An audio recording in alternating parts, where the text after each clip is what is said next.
변함없는 은혜와 사랑으로 저희를 지켜주시고 도와주심도 믿고 감사드립니다.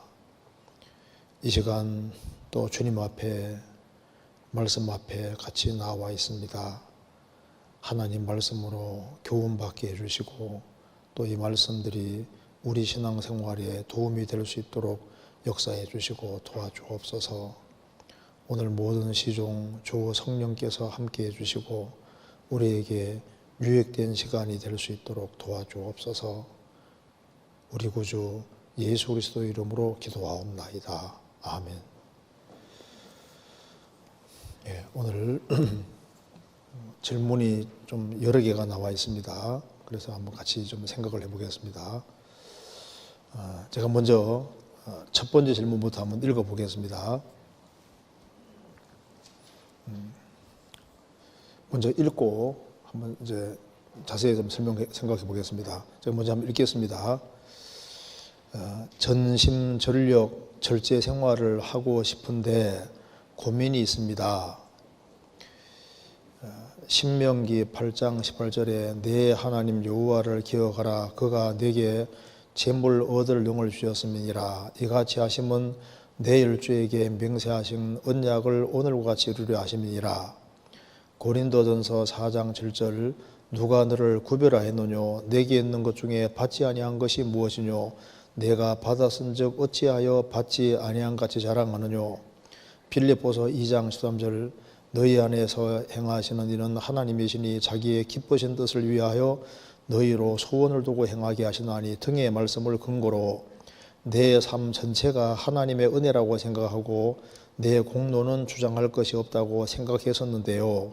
평소 성령 충만을 위해 주기도문 형식으로 기도를 하는데 어느 날은 3시간 20분을 기도하고 은혜 충만하여 하루 삶을 살아가는데 공부하다가 잠시 유튜브를 본다는 게 1시간을 까먹고 또 낮잠을 쓸데없이 길게 자는 등 분명 말씀도 마음에 두고 기도도 열심히 했는데 생각처럼 절제와 충성이 안 됩니다.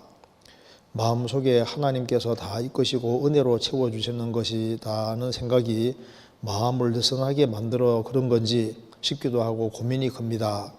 내 의지와 행동, 노력 등을 해야 하는 부분이랑 하나님의 은혜인 부분을 명확히 구별해야 할 것 같고 고민이 되어서 질문을 드립니다.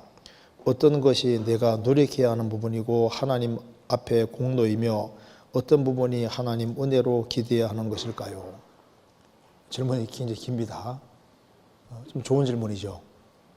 같이 한번 생각을 해봅시다. 여기 전심전력 절제 생활을 하고 싶은데 고민이 있습니다. 전심전력 절제 생활을 하고 싶은데 이 마음이 구원받은 사람의 공통된 마음일 겁니다. 구원받은 사람 누구든지 주님 앞에 신앙생활을 잘하고 싶은 그런 마음이 있습니다. 우리가 태어날 때 아담 손으로 태어나지만은 거듭날 때 새로운 본성이 생긴 겁니다. 베드로후서 1장에 신의 성품이라고 말씀했는데 구원받은 사람 속에는 성령이 와 계시고 그래서 하나님을 향하는 마음이 틀림없이 있어요. 그래서 나침반이 이제 남북극을 딱 향하는 것처럼 구원받은 사람은 자동으로 주님을 향하는 그 마음이 있고 주님께 잘하고 그리고 정말 전심전력 주님만 기쁘시게 하는 그런 마음이 올라오도록 되어 있습니다. 이건 틀림없는 사실이죠. 그래서 전심전력으로 살고 싶은데 이런 마음을 갖고 있는 것이 아주 정상적인 그리스도인 마음일 겁니다. 디모데전서 4장 찾겠습니다. 디모데전서 4장 15절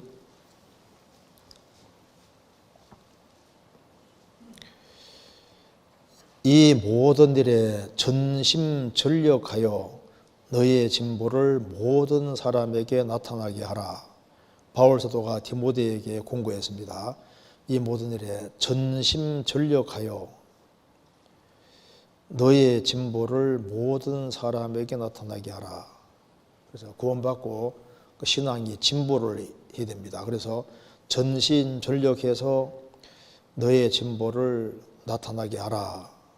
이제 신앙이 훨씬 더 성장해야 될 것을 말씀하신 겁니다. 그래서 질문하신 분이 전심전력 절제 생활을 하고 싶은데 고린도전서 9장에 말한 대로 이기기를 다투는 자마다 모든 일에 절제하나니, 그런 마음이 틀림없이 있습니다. 이제 하고 싶은데 이제 고민이 있다는 겁니다. 그러면서 이제 성경 구절을 몇 개 인용했는데 찾아보시겠습니다.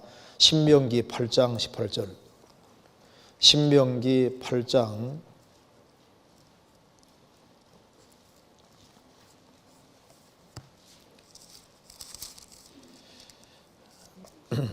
18절, 17절부터 제가 읽겠습니다. 또 두렵건대 내가 마음에 이르기를 내 능과 내 손의 힘으로 내가 이 재물을 얻을까 하노라. 내 하나님 여호와를 기억하라. 그가 내게 재물 얻을 능을 주었음이니라. 이같이 하시면 내 일주에게 맹세하신 언약은 오늘과 같이 이루리 하심이니라. 이스라엘이 출애굽을 할 때 에집트의 재물을 몽땅 끌고 나왔습니다. 그래서 에집트는 망하게 생겼기 때문에 에집트 사람들이 다 가져가라고 온갖 폐물, 막 금은 보물 다 준 거예요. 그래서 이스라엘 민족은 잔뜩 가지고 나왔습니다.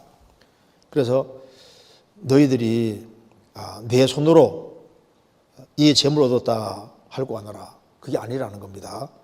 내 하나님 여호와를 기억하라. 그가 내게 재물 얻을 능을 주었음이니라. 그 출애굽을 할 때 에집트에서 400년 동안 고생했기 때문에 에집트가 오랫동안 다 뺏어갔잖아요. 뺏어갔으니까 출애굽을 할 때 이스라엘이 수고한 것을 가지고 나오게끔 해주신 겁니다. 이스라엘이 그리스도 배척한 죄로 2000년 동안 유랑생활했지 않습니까? 그래서 이스라엘 민족이 2000년 동안 유랑생활하면서 이제 고생해서 벌어놓으면 이방인들이 계속 뺏어갔습니다. 이스라엘은 2000년 동안 유랑생활하면서 계속 뺏겼던 거예요. 그러니까 이스라엘 민족이 전 세계에 들어올 때는 세상 재물을 딱 취하게 하시는 이유가 2000년 유랑생활하면서 고생한 것에 대한 대가로 주님이 에집트 재물을 이끌고 세상 재물을 이끌고 이스라엘 땅에 돌아가게 해주시는 겁니다. 그러니까 이스라엘이 왜 출애굽을 할 때 에집트 재물을 몽땅 끌고 나오느냐, 너무하다 그렇게 생각하면 안 되는 것이 이스라엘이 수백 년 동안 고생하면서 에집트가 뺏어갔다는 걸 생각해야 되는 겁니다. 이스라엘이 지금 전 세계에 재물을 꽉 잡는 것이 왜 이스라엘에게 돈 다 주냐, 그게 아니라 2000년 유랑 생활 속에서 2000년 동안 이방인들이 계속 뺏어갔던 거예요. 그거 생각하셔야 됩니다. 그래서 이스라엘이 지금 세계 돈줄을 다 잡는 것도 이스라엘이 2000년 동안 고생한 그것 때문에 하나님께서 이제 이스라엘 사람에게 재물 얻는 걸 주시는 겁니다. 여기 이제 그러니까 이스라엘 민족이 재물을 이끌고 나올 때 그게 다 하나님 은혜라고 말입니다. 그러면서 이 구절을 인용했습니다. 그 다음에 고린도전서 4장 찾겠습니다. 4장 7절.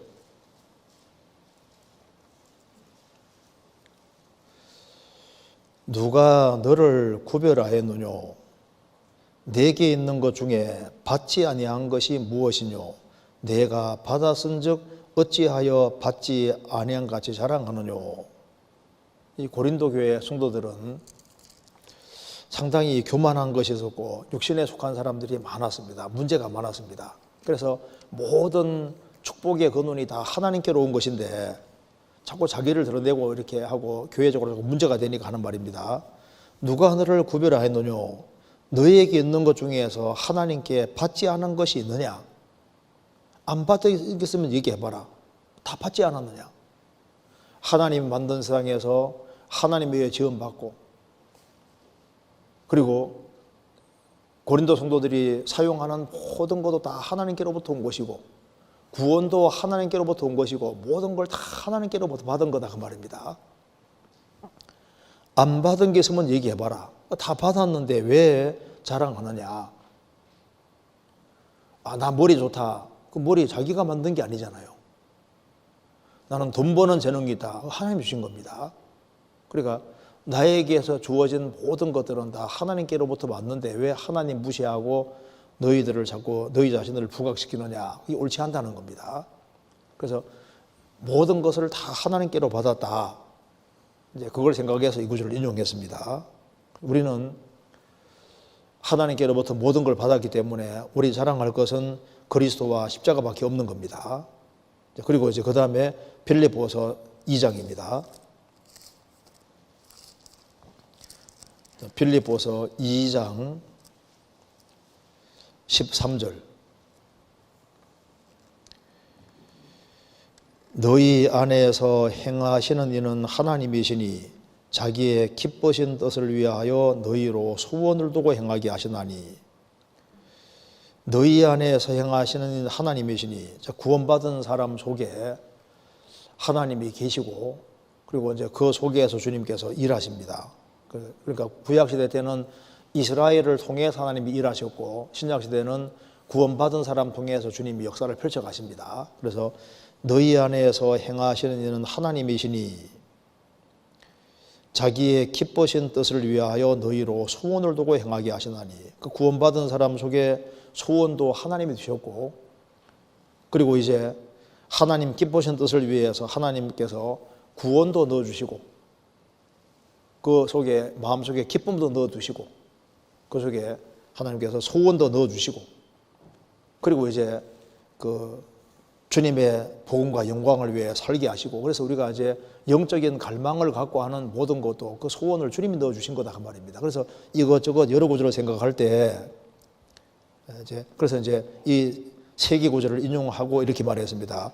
등의 말씀을 근거로 내 삶 전체가 하나님의 은혜라고 생각하고 내 공로는 주장할 것이 없다고 생각했었는데요. 그렇죠? 내 모든 삶의 근거가 은혜다. 그래서 우리가 지금 은혜 속에 살고 은혜 속에 있다가 저 천국에 들어가는 겁니다. 그건 틀림없이 맞는 얘기지 않습니까? 베드로전서 5장입니다.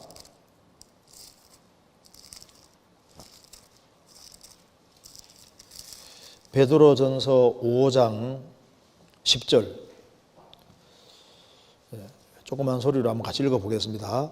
모든 은혜의 하나님 곧 그리스도 안에서 너희를 부르사 자기의 영원한 영광에 들어가게 하신 이가 잠깐 고난을 받은 너희를 친히 온전케 하시며 굳게 하시며 강하게 하시며 틀을 견고케 하시리라. 여기 하나님을 모든 은혜의 하나님이라고 했습니다. 여기에 모든 은혜입니다. 일부의 은혜가 아니라 모든 은혜의 하나님. 뭐가 은혜냐? 모든 은혜의 하나님 곧 그리스도 예수 안에서 너희를 부르사. 그리스도 예수 안에서 우리를 불러서 구원하신 것도 은혜요, 그 말이지 않습니까? 자기의 영원한 영광에 들어가 계신 이가 우리를 부르신 것도 은혜고, 영원한 영광에 들어가게 하신 것도 은혜고, 영원한 영광에 들어가게 하기 위해서 잠깐 고난을 받은 너희를, 잠깐 고난을 주신 것도 알고 보면 은혜였고, 그리고 잠깐 고난을 통해서 불순물을 다 떨어뜨리니까 잠깐 고난받은 너희를 친히 온전케 하시며, 사람이 온전케 되기 위해서는 고난이 필요합니다. 금이 순금이 되기 위해서는 불 속에 들어갔다 나와야 되잖아요. 그래서 잠깐 고난을 통해서 그 그리스도인들을 점점 온전케 하시고, 그리고 고난을 통해서 그 사람을 굳게 하시고, 그리고 아주 강하게 하시고 틀을 견고케 하시리라. 이 모든 것이 은혜다 그 말입니다. 그래서 우리를 구원하신 것도 은혜요, 우리를 영원한 영광에 들어가게 하시는 것도 은혜고, 고난을 잠깐 주시는 것도 은혜고, 고난 통해서 우리를 온전하게 만들고 튼튼하고 강하게 만드는 것도 알고 보면 은혜였다. 그러니까 모든 은혜의 하나님이 맞다 그 말입니다. 우리가 천국에 들어가면은 면류관을 하나님께 다 돌려드립니다. 계시록 4장에 하나님께로부터 면류관을 받았는데 그 면류관을 다 주님께 돌려드립니다. 그래서 계시록 19장에는 주님이 많은 면류관 썼다, 영광을 아주 엄청 받은 걸 나타냅니다. 그러니까 천국 가보면은 모든 것이 하나님의 은혜였다는 것을 절실히 깨닫게 되는 겁니다. 그래서 그런데 여기 이제 우리가 알아야 될 것이 있습니다. 그런데 여기 이제 내 공로는 주장할 것이 없다고 생각했었는데 하면서 이제 얘기를 하고 있습니다. 자, 은혜인데 모든 사람이 다 은혜 받을 수 있는 건 아니잖아요. 그러니까 인간 편에서 해야 될 일이 분명히 있는 겁니다. 우리 구원 받을 때도 모든 사람이 구원받는 게 아니잖아요. 그러니까 구원이라는 선물은 하나님 모든 은혜의 하나님이신데, 구원은 주님이 준비해놔도 인간 편에서 그 구원을 주님이 주시는 걸 안 받아들이면 내 것이 될 수 없잖아요. 그러니까 받으라고 하는데 손 안 내밀면요, 내게 될 수 없잖아요. 그래, 그걸 손을 내밀고 받아들이는 그것은 인간 편에서 해야 될 일에 속하는 겁니다. 그렇잖아요. 주님은 주려고 하시는데, 하늘에서 비는 쏟아지는데 걸어 딱 엎어놓으면 비는 한 방울도 안 들어옵니다. 주님 은혜를 주려고 하는데 인간 편에서 마음을 거꾸로 하고 있으면 못 받잖아요. 주님은 주시려고 하는데 너희가 전심으로 나를 찾고 찾은 나를 만나리라. 전심으로 찾고 찾으면 만나는데 안 찾으면 못 만나잖아요. 그러니까 예수님이 3년 반 동안 공생애 하시는데 다른 제자들은 은혜 받는데 베드로는 가룟유다는 못 받지 않습니까? 왜? 딴 욕심 가지고 있으면 못 받는 거예요. 그러니까 은혜는 은혜인데 인간 편에서 해야 될 부분이 있는 은혜라는 걸 알아야 됩니다. 그래서 이제 자격 없지만은 갈망하는 사람에게 주님이 은혜를 더 주십니다. 그렇죠? 그 사람이 주 안에서 바르게 행하면 주님이 더 큰 은혜를 주셔요. 교회 안에서 주님께 더 귀하게 쓰임받는 것도 은혜인데, 누구를 더 귀하게 쓰시냐? 준비된 사람을 더 귀하게 쓰시잖아요. 다니엘에서 보면은 은총을 크게 받은 자요. 다니엘은 은총을 크게 받았다고 했습니다. 왜 은총 크게 받았냐 하면은 바벨론에 포로 잡혀갔지만은 거기에서도 신앙을 지키고 말씀을 지키고 말씀 가운데 살기로 작정을 하고 결심을 굳히고, 그리고 하나님께 매달리고 의지하고 살았잖아요. 그러니까 은혜를 주시는데 인간 편에서 해야 될 것이 있는 은혜라는 걸 아셔야 됩니다. 공짜고 은혜라고 해가지고, 그러니까 인간 편에서는 아무것도 안 해도 무조건 주는 그런 식으로 생각하면 안 맞는 거예요. 무슨 말이 되시죠? 구원을 받기 위해서 인간이 무슨 공로 세워서는 천국 갈 수 없잖아요. 그런데 주님이 공로를 준비해놨는데 그걸 받아들이는 손이 필요한 것처럼 구원받고 난 다음에도 우리가 더 큰 은혜 받기 위해서 인간 편에서 해야 될 일이 분명히 있는 겁니다. 여기 아주 좋은 질문입니다. 그래서 여기 보면은 질문 여기 평소 성령 충만을 위해서 죽어드는 형식으로 기도하는데 어느 날은 3시간 20분을 기도하고 은혜에 충만하여 하루 삶을 살아가는데 공부하다가 잠시 유튜브 본다는 게 1시간 동안을 까먹고 또 낮잠을 쓸데없이 길게 자는 등 분명히 말씀도 마음에 두고 기도도 열심히 했는데 생각처럼 절제와 충성이 잘 안 됩니다. 이렇게 성령 충만을 위해 주기도문 형식으로 기도를 하는데 주기도문 형식으로 기도하면 좋잖아요. 주기도문에 딱 순서가 잘 나와 있으니까 아주 좋은 방식입니다. 기도를 하는데라고 했습니다. 그리고 성령 충만을 위해, 그런데 이거 보세요. 좀 구분을 잠깐 잘해야 되는데, 성령 충만과 신앙의 성장을 잠깐 보면은 성령 충만한 거하고 신앙 성장에 조금 차이가 있습니다. 왜 그러냐면 봐요.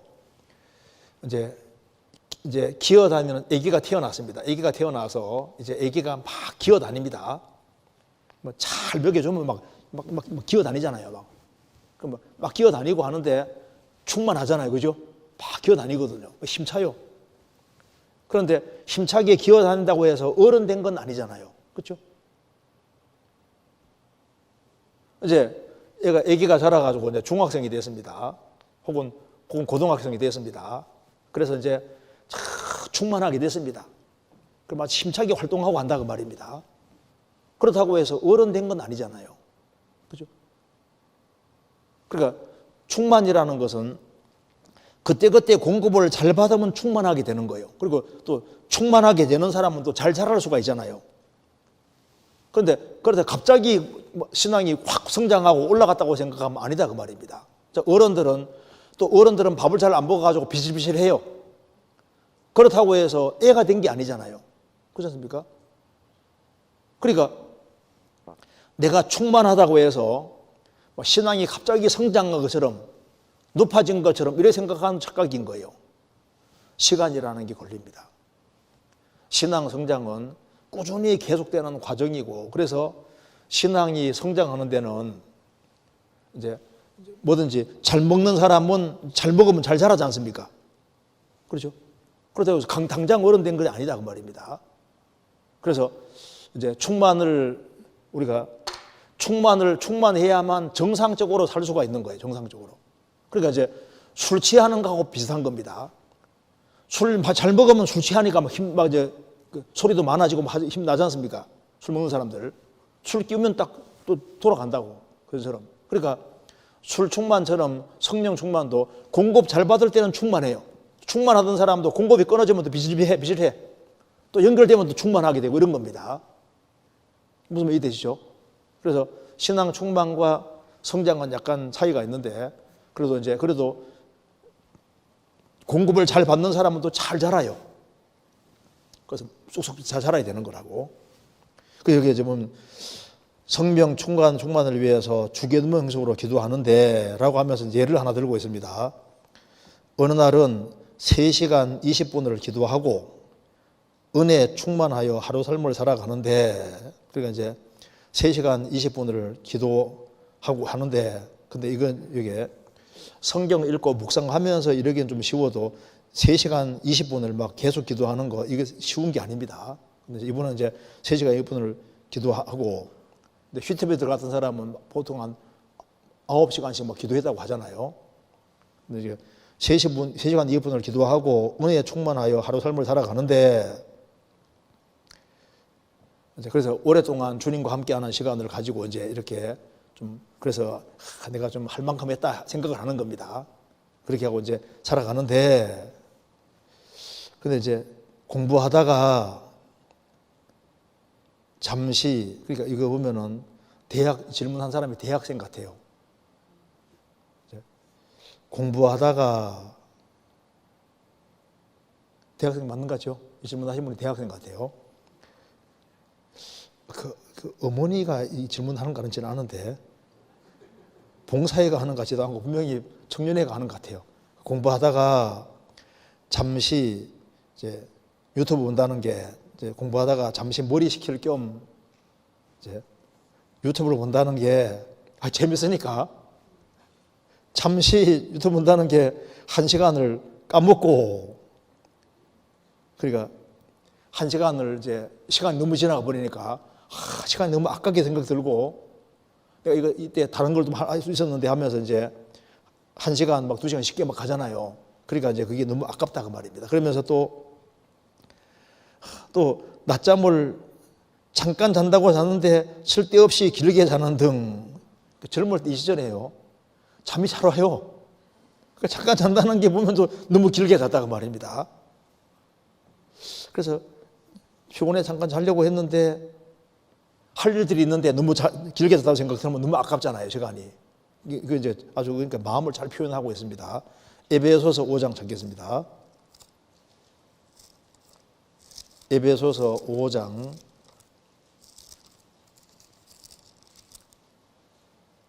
15절.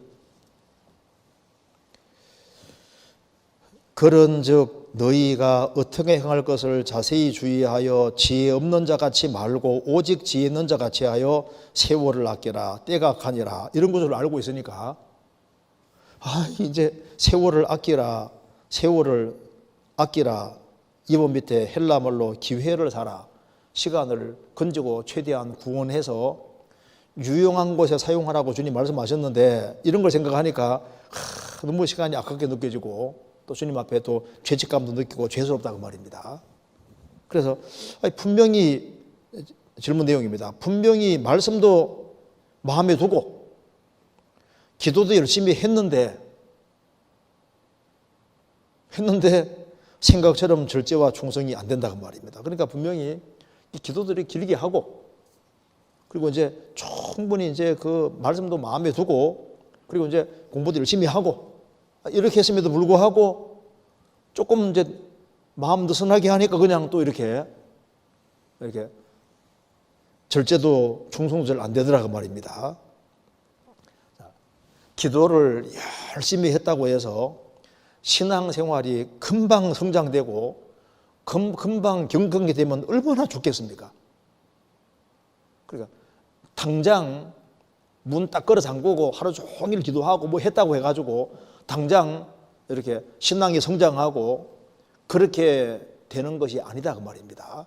그러니까 성경에 이런 말이 나와 있는 겁니다. 디모데전서 4장입니다. 디모데전서 4장 7절.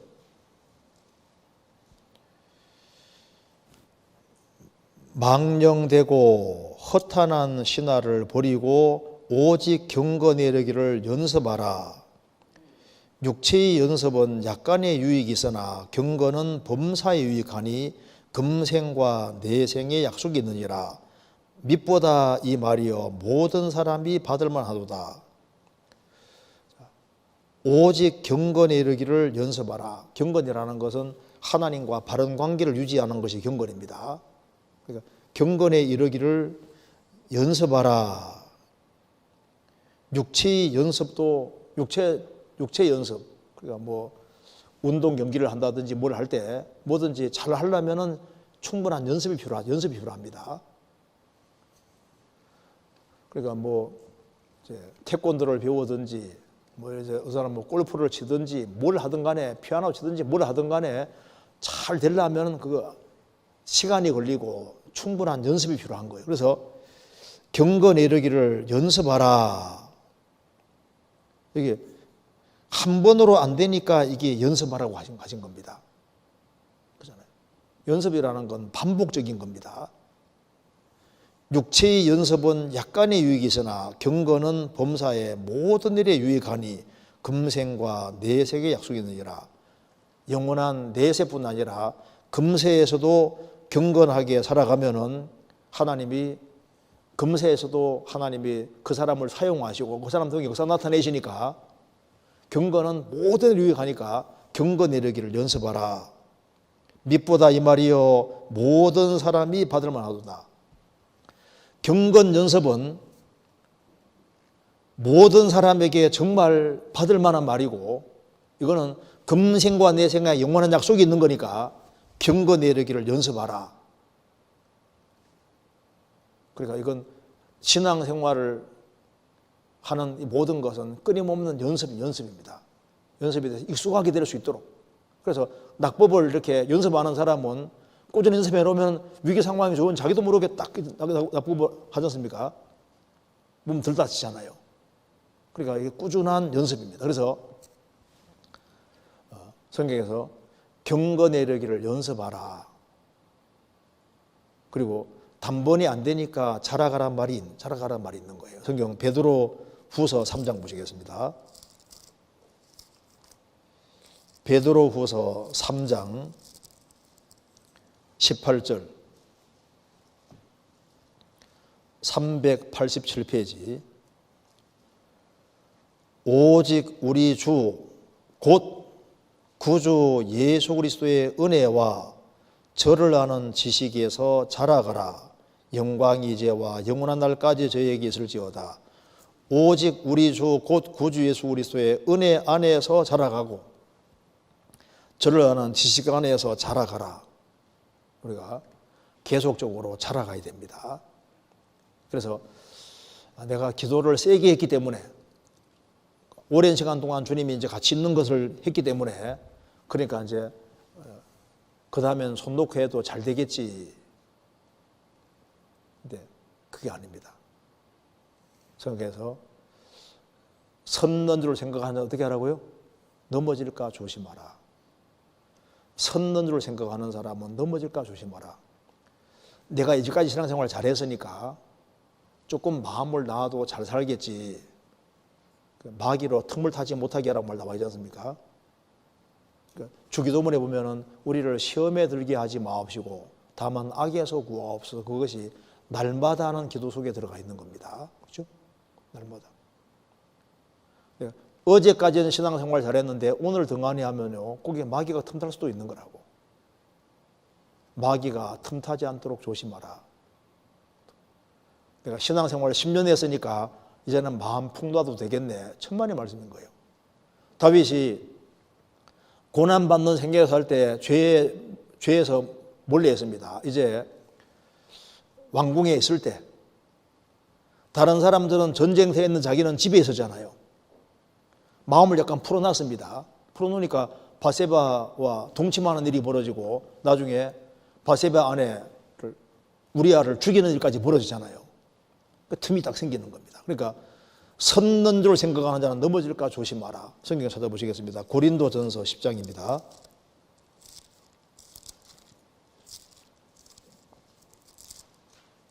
10장 12절.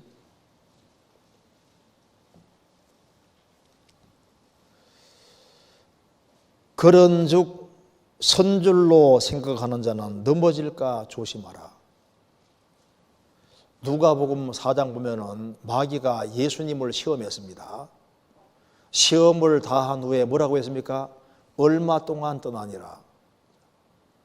마귀가 예수님을 시험하고 난 이후에 시험할 거리가 없으니까 떠났는데 영원히 떠난 것이 아니라 얼마 동안 떠나니라. 다 다시 오잖아요. 이 사람이 충만하게 아주 열심히 주님 붙잡고 살아갈 때는 마귀가 이제 시험거리가 없으니까 물러가 있는데 계속 물러가 있는 게 아니라 얼마 동안 기회가 주어지면 또 온다니까요. 그래서 근신하라 깨어라 너희 대적 마귀가 우는 사자가 뒤돌아다니며 삼깨를 잡나니. 그 마귀가 틈을 엿보고 우리 신앙생활을 넘어뜨리려고 하는 것이 맞는 거예요. 그러니까 여기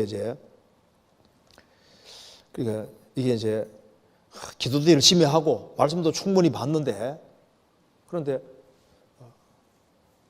절제와 충성이 생각처럼 잘 안 된다. 그러니까 이게 꾸준히 연습하는 것이 필요하다고 말씀하신 겁니다.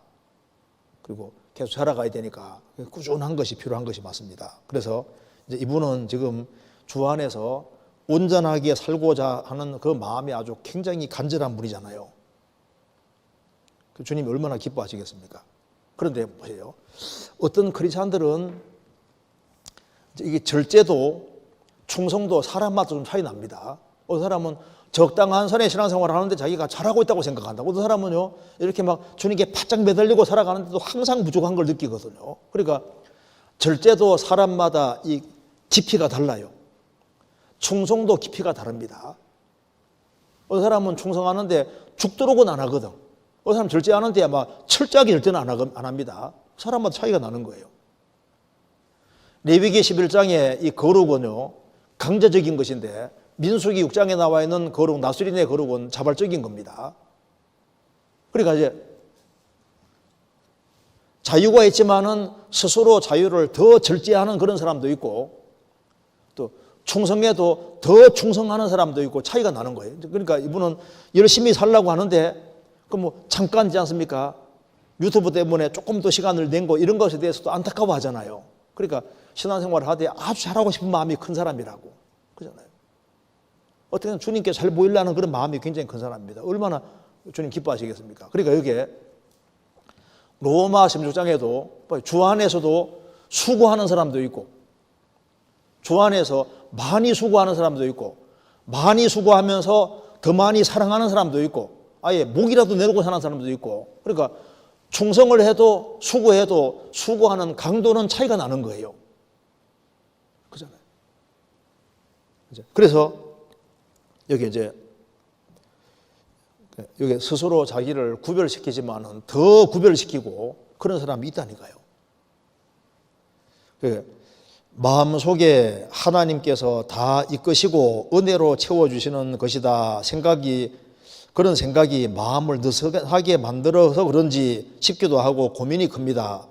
내 의지와 행동, 노력 등을 해야 하는 부분이랑 하나님의 은혜인 부분을 명확히 구별해야 할 것 같고 고민이 되어서 질문을 드립니다. 이 말씀 속에 핵심이 들어 있습니다. 자, 마음속에 하나님께서 다 이끄시고 은혜로 채워주신다는 것이 그것 때문에 마음이 느슨하게 되는 것이 아닌지, 요것도 맞아요. 그래서 이제 내 의지와 행동, 노력 등을 해야 하는 부분도 있는데, 은혜인 부분과 내가 해야 될 부분, 이런 것 자체가 구분이 명확하게 안 돼가지고 이제 이것 때문에도 고민이 생긴다 그 말입니다. 그러니까 내가 이제 성경 열심히 읽고 기도를 많이 했으니까 하나님께서 은혜로 채워주시고 힘도 주신다는 말이 맞잖아요. 그러니까 또 주님께서 다 맡겼으니까 주님이 해줄 거라는 생각을 가지고서 내 쪽에서 느슨하게 또 내가 할 걸 또 안 할 수도 있거든요. 그잖아요. 자, 그러니까 이게 참 아주 좋은 질문입니다. 그래서 이게 어떤 것이 내가 노력해야 하는 부분이고 하나님 앞에 공로이며 어떤 부분이 하나님 은혜로 기대하는 것일까요? 이거 복잡하게 생각할 필요 없습니다. 자, 먼저 성경 한번 찾아봅시다. 성경 여기 시편 7편 찾아봅시다. 시편 7편 먼저 봅시다.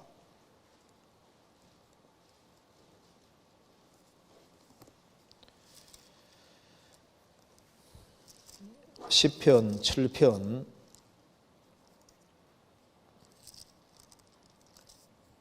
17절. 내가 여호와의 의를 따라 감사하며 지극히 높으신 여호와의 이름을 찬양하리로다. 다윗이 말했습니다. 내가 여호와의 의를 따라 감사하며. 여호와 의가 나와 있죠. 그런데 그 앞에 보면 8절 보시면은 여호와여, 여호와께서 만민에게 심판을 행하시오니 여호와여, 나의 의와 내게 있는 성실함을 따라 나를 판단하소서. 여기 여호와의 의가 있고 나의 의와 내게 있는 성실함을 따라 나를 판단하소서 하면서 이 내 의가 하나님께서 내 의를 따라서 상 주신다고 했습니다. 그 18장 보시겠습니다. 시편 18장 20절에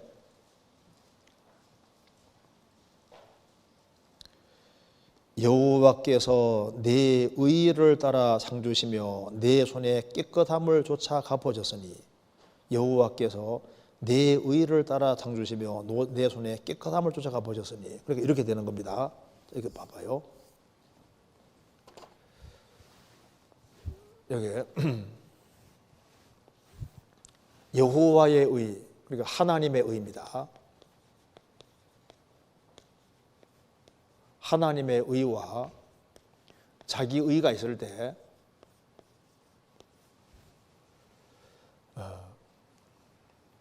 하나님의 의도 없고 자기 의도 없는 사람은 그냥 인생을 막 사는 사람이잖아요.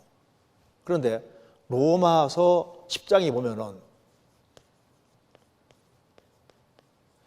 바리새인과 서기관들 이런 사람은 성경에 말씀하기를 저희가 하나님께 열심히 있으나 하나님의 의를 모르고 자기 의를 세우려고 힘써 하나님의 의를 복종치 않았느니라. 그러니까 유대인들이 왜 망했냐 하면은 자기 의는 열심히 세웠는데 하나님의 의는 안 받아들이는 거예요. 그러니까 멸망했잖아요. 그런데 다윗은 말하기를 내가 여호와의 의를 따라 감사한다. 그리고 이제 자기 의가 있다고 했습니다. 자기 의와 자기 성실함을 따라. 이걸 말하면서 내 의를 따라 상 주시며. 구원. 바울 사도도 율법의 의로는 흠이 없는 사람이지만은 자기가 구원되는 것은 바로 하나님의 의. 복음에는 하나님의 의가 나타나서, 복음에는 하나님의 의, 하나님이 하신 일이 나타나서, 그러니까 하나님의 의는 바로 하나님이 하신 일입니다.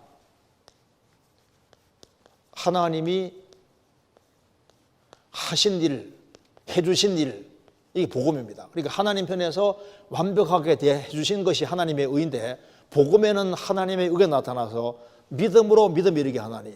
그래서 다윗은 말하기를 내가 여호와의 의를 따라 감사하며, 그러면서 이제 내 의를 따라 상 주시며, 그러니까 우리가 천국 가기 위해서는 내가 공로 세울 것이 없잖아요. 그런데 바울 사도는 다윗은 말하기를 자신이 신앙생활을 주 안에서 바르게 한 것이 분명히 상이 될 것이라고 말씀하시면서 내 의와 내 성실함을 따라 자기가 바르게 살아간 것이 분명히 상이 될 것을 말씀했습니다. 시편 19편 11절,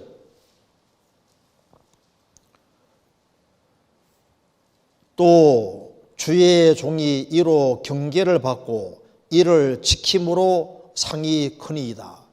왜 상 차이가 있게 되냐면은 말씀을 따라 살아가는 정도가 다르니까 상 차이가 있을 수밖에 없잖아요.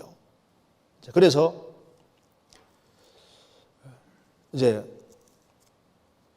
주님 편에서 주셨고 내 편에서도 하는데, 물론 주님을 힘입고 하는 겁니다. 그렇잖아요. 그러니까 내 편에서는 내가 할 수 있는 것은 계속 하는 것이 맞는데, 또 주 안에서 성실하게 바르게 살아가는 사람에게 주님께서 또 힘을 주시는 것이 맞는 거예요. 그래서 우리가 성경 읽고 기도하고 우리 편에서 해야 될 걸 열심히 하면은 하는 속에 주님이 더 큰 은혜를 주십니다. 그렇잖아요. 그래서 먼저 이렇게 생각하면 됩니다. 인간 편에서 자기가 해야 될 것은 꾸준히 하면서 할 수 있는 것을 습관적으로 계속 하는 속에서 습관적으로 하는 것을 훈련하고 연습을 해야 되는 거예요. 경건을 연습하라. 연습하란 말은 내 쪽에서 할 것을 꾸준히 할 것을 말하는 겁니다. 자, 요한복음 11장 보시면 나사로가 죽었습니다. 나사로 살리실 때 돌문을 열어라 인간에게 시켰잖아요. 나사로야 나오너라 주님이 하셨습니다. 풀어놓아 다니게 하라 사람에게 시켰잖아요. 그러니까 인간이 할 수 있는 건 인간에게 시킨 겁니다. 돌문 여는 거, 그 이스라엘 돌문 힘듭니다. 그죠? 힘들지만 인간이 할 수 있는 거니까 할 수 있는 걸 하게 만드신 거예요. 그런데 죽은 나사로 살리는 건 인간이 못 하잖아요. 그건 주님이 해주신 겁니다. 풀어놓아 다니게 하라. 그건 인간이 할 수 있는 겁니다.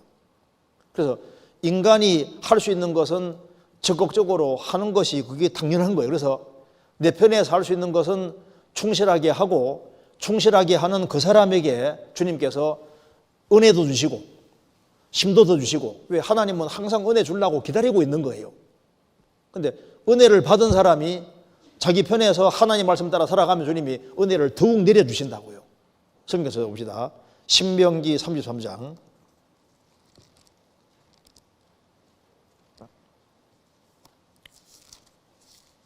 33장 25절.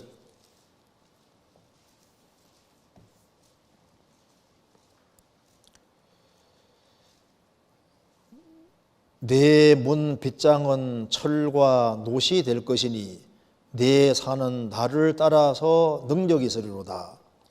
내 문 빗장은 철과 노시 될 것이니, 적이 공격할 때 문 빗장이 철과 노시면은 문을 부수기 어렵습니다. 그래서 하나님이 도와주시면은 아주 견고한 인생이 될 걸 말씀하는 겁니다. 적이 공격하지만은 못 이기는 승리하는 인생이 될 걸 말씀하시면서 내 사는 나를 따라서 능력이 있으리로다. 너가 살아가는 날들, 복수로 되어 있습니다. 너가 사는 날들에 비례해서 내게 능력이 있을 것이다. 그래서 내 사는 날들에 따라서, 그 말이 하루하루 살아가는 날이 바르면 바를수록 거기에 따라서 주님이 능력을 주실 걸 말씀하시는 거예요. 그래서 이스라엘 백성들도 출애굽을 할 때도 에집트에서 하나님께 간절히 부르짖으니까 주님께서 출애굽시켜 주시잖아요. 광야 생활 속에서도 하나님께 부르짖을 때 주님이 필요한 걸 다 내려주셨고, 가나안 땅 정복할 때도 하나님께 도움을 구하고, 그렇게 할 때 주님이 더 큰 은혜 내려주시고, 그리고 가나안 7민족을 정복하게 만들어주신 겁니다. 그래서 우리가 우리 편에서는 힘을 다해서 우리 할 것을 하되 꾸준히 계속 해야 되는 것이 맞는데, 왜냐하면 주님은 이미 주셨거든요. 우리에게 농사 지을 땅을 주셨으면요, 그 기구도, 농기구도 다 주시고, 씨앗도 다 주셨어요. 이미 주신 것인데, 우리 편에서 활용하니까 문제인 거라고. 성경에서 왜 힘쓰라 그랬냐면은, 주님께서 일단 다 줘놨으니까, 그걸 활용해서 최대한 열심히 살아라고 하신 겁니다. 성경, 베드로후서 1장 찾겠습니다.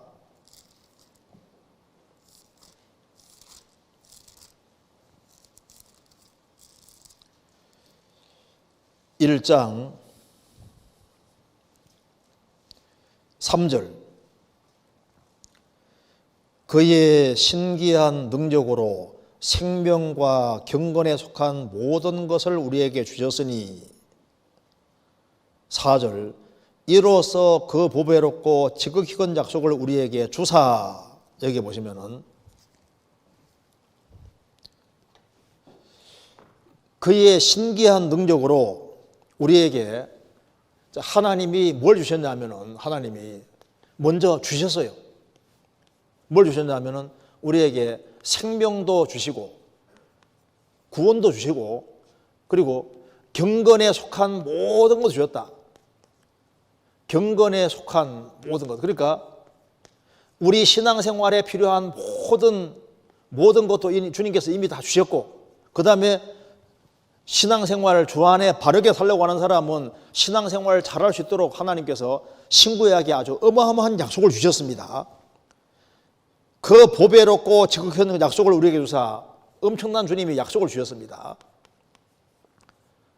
주셨으니까 이걸 잘 활용해서 이제 열심히 살게끔 하시는 겁니다. 그래서 여기에 5절에 이러므로 너희가 더욱 힘써, 너희가 더욱 힘써라. 그러니까 주셨으니, 주신 건 은혜잖아요. 은혜인데 이 은혜를 우리가 활용해야 되는데, 우리 편에서 적극성을 가지고 더 힘써라. 너희가 더욱 힘써 너희 믿음의 덕의 지식을, 지식의 절제를, 절제의 인내를, 인내의 경건을, 경건의 형제의를, 형제의 사랑을 공급하라. 주셨으니까 받아서 주 안에서 너희가 더욱 힘써 우리 편에서 힘을 써야 되는 것이 맞는 거예요. 그래서 배우되 더 간절한 마음으로 열심히 배우면요, 주님이 그게 그 사람에게 더 큰 은혜를 깨닫게 도와주시는 겁니다. 입을 넣을 때 넓게 열어라. 넓게 여는 사람은 주님이 더 채워주시는 걸 경험하는 겁니다. 교제 가운데 들어와도 교제에 번들이 있는 것이 아니라 교제 가운데 밀접하게 들어오면 주님이 영혼을 더 새롭게 해주는 걸 느낄 수 있습니다. 또 그리고 주변 사람에게 전도하면 요거 얻어 먹어도 주님이 내 쪽에서 나갔기 때문에 이쪽에서는 더 큰 은혜를 채워주는 걸 경험하게 되는 거예요. 그리고 주님 위해서 고난받고 봉사하고 이렇게 하면요, 주님이 그 사람에게 더 큰 힘을 주시고 은혜 주시는 걸 느낄 수 있습니다. 그렇잖아요. 그래서 우리 편에서 우리가 하되 이거 꾸준히 해야 될 부분을 꾸준히 해야 되는 것이 맞는 겁니다. 그리고 이게 절제라고 하는 것은 목표가 확실해야 되거든요. 바울 사도도 한 목표 가지고 살고 그걸 위해서 매진하니까 그러니까 그 절제가 따라오게 되는 거예요. 빌립보서 3장 찾겠습니다.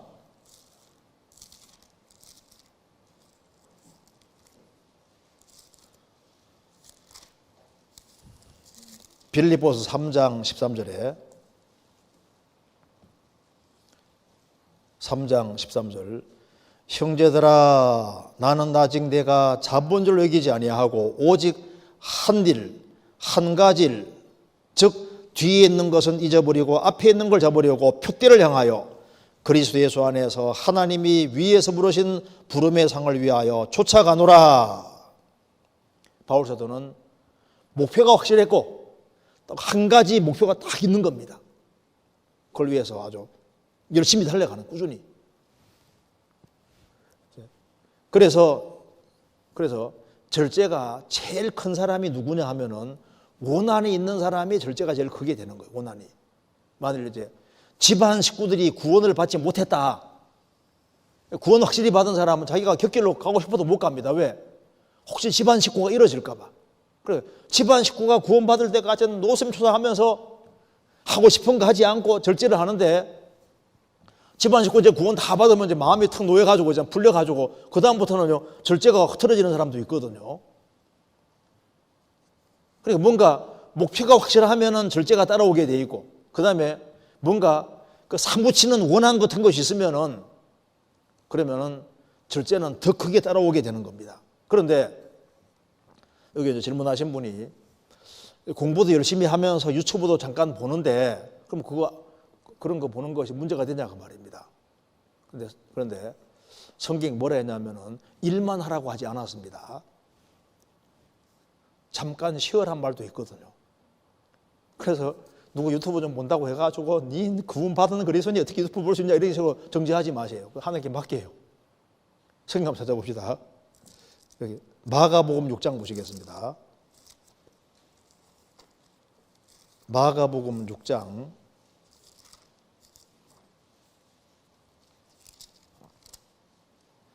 31절, 제가 30절부터 읽겠습니다. 30절에 사도들이 예수께 모여 자기들의 행한 것과 가르친 것을 낱낱이 고하니 이르시되 너희는 따로 한적한 곳에 와서 잠깐 쉬어라 하시니 이는 오고 가는 사람들이 많아 음식 먹을 겨를도 없음이라. 이에 배를 타고 따로 한적한 곳에 갈새, 여기에 보면은 예수님이 잠깐 쉬어라 말씀하셨잖아요. 자, 그것처럼 우리 살아가는 가운데 우리가 할 일을 다 하는 가운데 장같이 땀을 내서 그런 것은 별 문제가 없을 텐데, 문제는 자기 할 일을 안 하면서 맨 유튜브 보고 있어요. 자기 할 일을 안 하면서 맨 낮잠만 자고 있어요. 그러면 안 맞잖아요. 우리 본분을 잊으면 안 됩니다. 본분을. 사도 요한이 애들하고 놀고 있으니까 어떤 사람이 사도 요한에게 질문했습니다.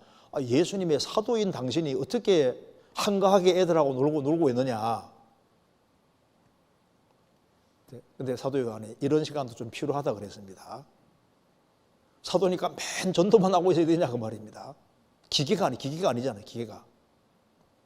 잠깐 쉬어라 이 말이 맞는 겁니다. 그런데 여기 지금 질문하신 분이 신앙생활을 잘하려는 마음을 가지고 있으니까 어쨌든 간에 자기 컨트롤을 잘해야 됩니다. 컨트롤을 잘하면서 그리고 이런 마음을 가지고 살면은 주님이 신앙생활을 잘할 수 있도록 그렇게 계속 길을 열어주리라고 생각합니다.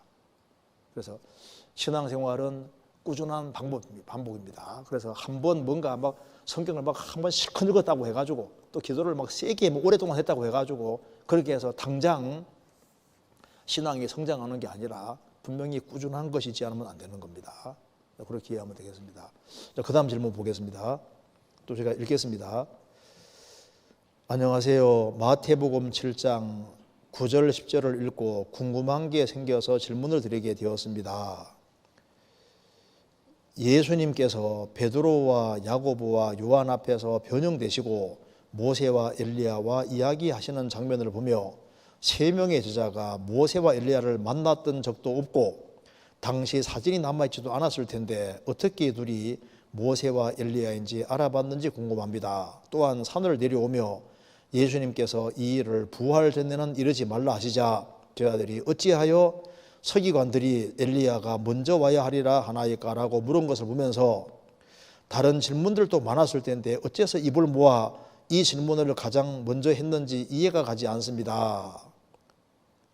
그 답변을 부탁드립니다 하는 질문을 했습니다. 한번 찾아보시겠습니다. 마태복음 17장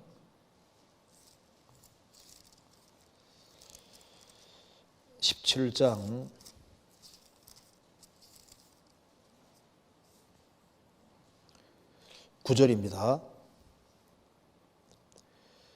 저희가 산에서 내려올 때 예수께서 명하여 가라사대 인자가 죽은 자 가운데서 살아나기 전에는 본 것을 아무에게 누리지 말라 하시니 제자들이 묻자와 가로되 그러면 어찌하여 서기관들이 엘리야가 먼저 와야 하리라 하나이까?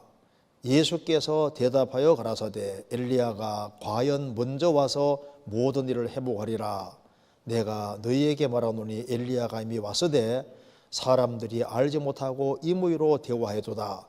인자도 이와 같이 그들에게 고난을 받으리라 하시니 그제야 제자들이 예수의 말씀하신 것이 세례 요한인 줄을 깨달으니라.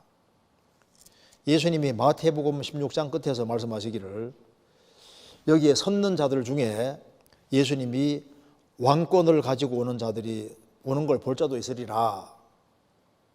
예수님 재림하는 장면을 볼 자도 있으리라고 하셨습니다. 그리고 이제 17장 엿새 후에 예수님이 베드로, 야고보, 요한 세 제자 데리고 변화산에 가셔서 변형되셨는데 그것이 이제 예수님 재림 예고편을 미리 보여주신 거예요. 그래서 거기에 모세와 엘리야가 나타났는데 모세는 죽었다가 주님 앞에 서는 그리스도인 대표고 엘리야는 산채로 들림받은 것처럼 주님 모시는 그날 살아 주님 앞에 가는 사람 대표다 그 말입니다. 주님 재림 예고편을 미리 보여주셨고 그리고 난 이후에 예수님이 산에 내려올 때 인자가 죽은 자 가운데 살아나기 전에는 본 것을 아무에게도 주지 말라. 그래서 제자들은 이 말씀대로 침묵을 지키고 있다가 예수님이 죽으시고 부활하신 이후에 조심스럽게 이 이야기를 하면서 그것이 재림 예고편이었다고 설명해 주고 있는 겁니다. 잠깐 찾아보시겠습니다. 성경 베드로 후서 1장입니다.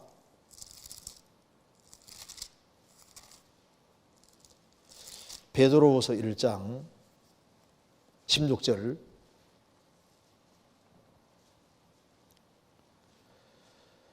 우리 주 예수 그리스도의 능력과 강림하심을 너희에게 알게 한 것이 공교히 만든 이야기를 쫓은 것이 아니요 우리는 그의 크신 위엄을 친히 본 자라. 지극히 큰 영광 중에서 이러한 소리가 그에게 나기를 이는 내 사랑하는 아들이요 내 기뻐하는 자라 하실 때 저가 하나님 아버지께 존귀와 영광을 받으셨느니라. 이 소리는 우리가 저와 함께 거룩한 산에 있을 때 하늘로서 나옴을 들은 것이라. 예수님의 재림은 이게 공교한 얘기가 아니라 우리는 예수님 재림하는 걸 친히 미리 봤다. 예고편으로 봤다는 겁니다. 그래서 변화산상에서 직접 자신이 본 것을 베드로 사도가 증언하고 있습니다. 그런데 이거보다 더 확실한 것이 있는데 예언이라고 말씀했습니다. 재림 예고편을 미리 본 겁니다.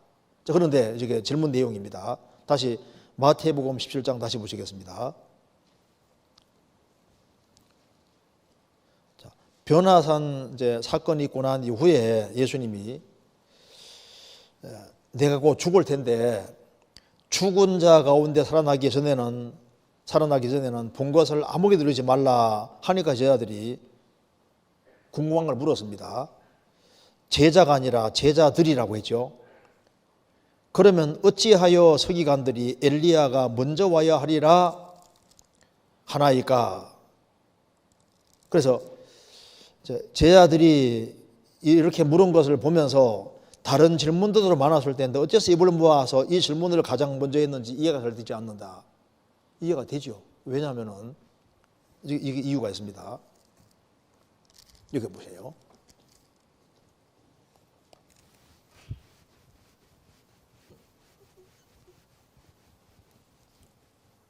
자, 유대인들이 구약 성경을 읽으면서 순서를 알고 있는 겁니다. 순서를. 분명히 엘리야가 먼저 오고 엘리야가 메시아 앞에 오도록 되어 있는 거예요. 이게 먼저고 이것이 나중입니다. 이걸 알고 있는 거예요. 성경 한번 찾아봅시다. 말라기에서 4장 찾겠습니다.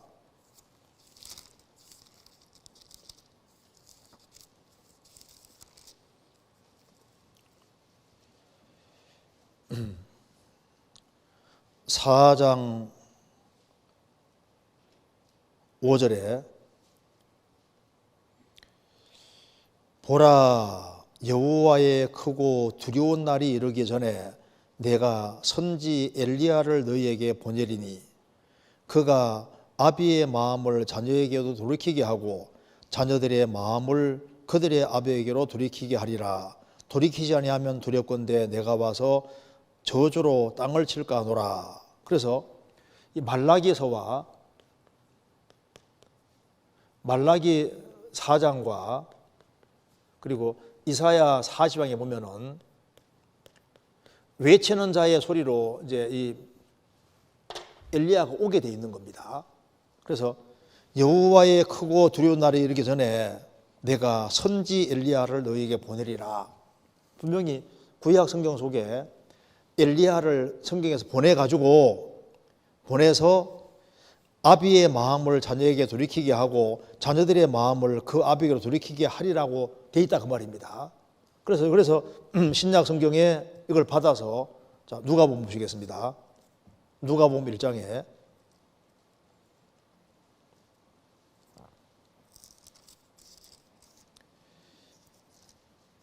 1장 13절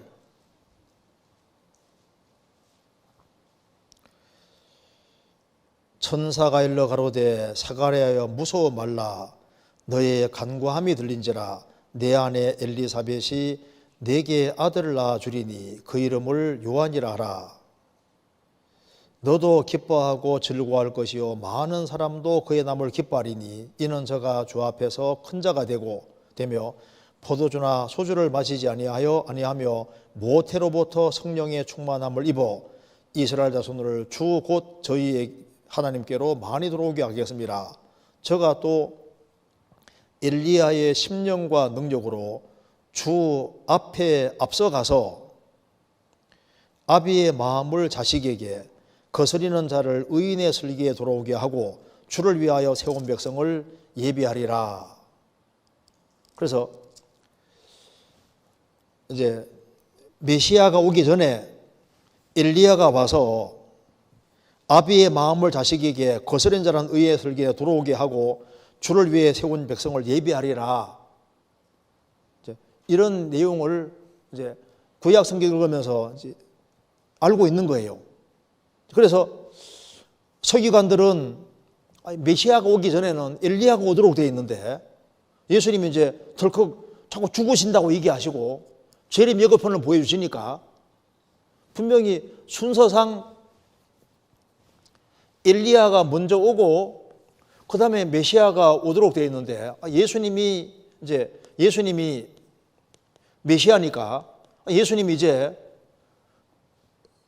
곧 죽으시고 부활해서 가시니까 그러면은 메시아가 살아있을 때 뭐 앞에 와야 되는데 예수님은 이제 재림 예고편을 얘기하시고 이제 예수님이 이제 죽은 자 가운데 부활할 걸 말씀하시니까 이제 곧 죽고 부활할 텐데 그러면 분명히 이제 이 서기관들은 메시아가 오기 전에 분명히 엘리야가 먼저 온다고 얘기를 했는데 그러면 엘리야가 순서를 보면은 엘리야가 와야 되는데 예수님이 곧 죽으시고 부활하면 그 앞에 엘리야가 있어야 될 게 아니냐 그 말입니다. 이 궁금하잖아요. 그래서 여기에 질문하기를 분명히 어째서 엘리야가 먼저 와야 된다고 합니까? 하니까 예수님께서 엘리야가 먼저 왔다고 얘기했습니다. 엘리야가.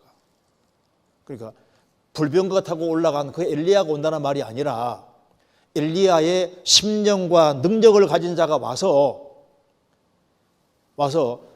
이스라엘 백성들을 돌이키게 해서 메시아를 믿게끔 한다 그 말입니다. 그래서 엘리야가 먼저 왔다고 주님 말씀하신 겁니다. 어떤 엘리야? 불병거 타고 올라간 엘리야를 말하는 게 아니라 엘리야가 구약시대 때 우상 숭배하는 이스라엘 백성들의 마음을 틀어서 하나님께로 향하게 한 것처럼 그런 똑같은 역할을 하는 그런 엘리야가 왔다 그 말입니다. 누가? 세례 요한. 엘리야의 심령과 능력 가지고 와서 이미 그렇게 했는데 이스라엘 백성들이 엘리야 그 심령으로 온 바로 세례 요한을 그렇게 임으로 대한 것처럼 예수님도 그렇게 임으로 대접하고 죽일 거다 그 말입니다. 무슨 말이 되시죠? 그런데 예수님이 기상재림하기 전에 또 엘리야 같은 사람이 또 나타나는 거예요. 여호와의 크고 두려운 날이 오기 전에 엘리야가 온다. 예수님이 이제 죽으시고 부활하시고 다시 오시는데 7년 환난 속에서 또 엘리야 같은 사람이 등장합니다. 요한계시록 11장 나오지 않습니까? 11장에 이스라엘 사람 14만 4천 명을 회개시킬 때 두 증인이 나타나는데 두 증인 중에 하나가 모세 같은 사람, 엘리야 같은 사람 또 나타나는 거예요. 그래서 이제 모세는 물을 피로 만든 사람인데 또 원하는 재앙을 다 일으킨 사람인데 7년 혼란 속에서 모세가 아니라 모세 같은 사람 나타나서 정말 물을 피로 만들고 세상에 엄청난 재앙을 내리면서 이제 예수님이 메시아가 맞다는 걸 증거하고, 엘리야는 불을 내리게 한 사람이지 않습니까? 그와 똑같은 이적을 행하면서 원하는 대로 불을 내려오게 하고 그렇게 해서 이스라엘 회개시키는데, 그래서 이 두 증인이 모세 같은 사람, 엘리야 같은 사람이 나타나서 이스라엘 민족을 회개시키는 일이 있고 난 다음에 지구상에 아주 무시무시한 재앙이 오고 예수님 재앙재림하는 겁니다. 그래서 마태복음 17장 다시 보시겠습니다. 이거 이해되시죠? 17장 다시 보시면은 10절. 제자들이 묻자와 가로되 그러면 어찌하여 서기관들이 엘리야가 먼저 와야 하리라 하니까, 그러니까 이 얘기를 항상 기억하고 있는데 예수님이 이제 죽고 부활하시는 것을 말씀하시면서 이제 재림 예고편까지 보여주시니까 분명히 메시아가 오기 전에 분명히 엘리야가 온다고 듣고 있는데, 그럼 엘리야가 그러면 이제 곧 죽고 부활하면 엘리야가 어떻게 되는 거야? 이 궁금하잖아요. 그러니까 이걸 물으니까 엘리야가 왔다고 주님께서 알려주신 겁니다. 엘리야의 심령을 가진 사람이 미리 왔다. 바로 세례 요한인 줄 깨달았다고 되어 있잖아요. 불병거 타고 올라간 엘리야가 온다는 말이 아니라 엘리야의 심령을 가진 사람이 온다고 하는데, 그래서 예수님이 초림했을 때도 엘리야의 심령 가진 사람 세례 요한 나타나지 않습니까? 7년 혼란 속에서도 엘리야의 심령 가진 사람이 나타난다고요.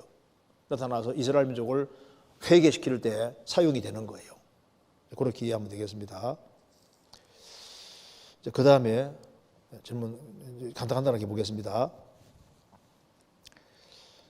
질문이 있어서 질의응답을 올리게 되었습니다.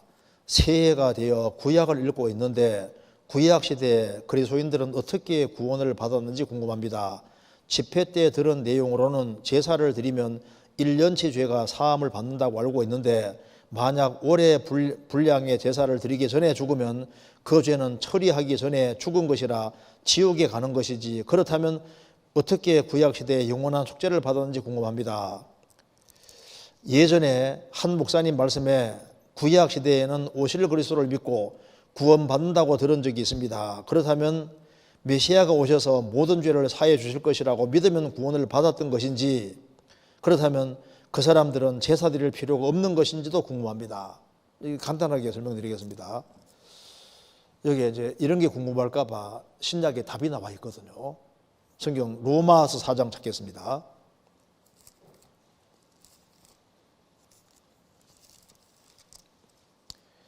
로마서 4장. 자, 먼저 3장 30절을 보시겠습니다.